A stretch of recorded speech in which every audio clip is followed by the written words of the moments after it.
ഈ ഒരു ചക്കൻ്റെ മുഞ്ച് കണ്ടോ നിങ്ങൾ? അപ്പോൾ ഇതുപോലെയുള്ള ചക്ക കേട്ടോ ഈ ഒരു കറിക്ക് ആവശ്യം.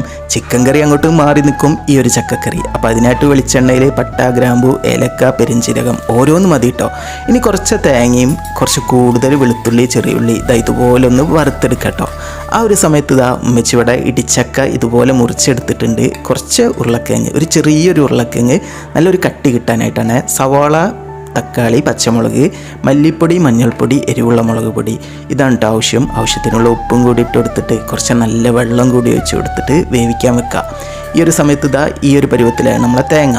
അപ്പോൾ നമ്മളെ ഇതെല്ലാം വെന്തിട്ടുണ്ട് കേട്ടോ. ചക്ക വെന്തയിലോട്ട് നമുക്ക് ഈ ഒരു ഐറ്റംസും കൂടി ചേർത്ത് നന്നായിട്ട് ഇളക്കി അതിലോട്ട് കുറച്ച് കറിവേപ്പില ഇട്ട് കൊടുത്ത് ആ ഒരു സമയത്ത് ചീനച്ചട്ടിയിൽ കുറച്ച് വെളിച്ചെണ്ണ ഒഴിച്ചിട്ട് ചെറിയ ഉള്ളി ഇട്ട് ഇതുപോലെ തൂമിച്ചൊഴിച്ച് കൊടുത്താൽ നല്ല ടേസ്റ്റി ആയിട്ടുള്ള കറി തയ്യാറാവും കേട്ടോ.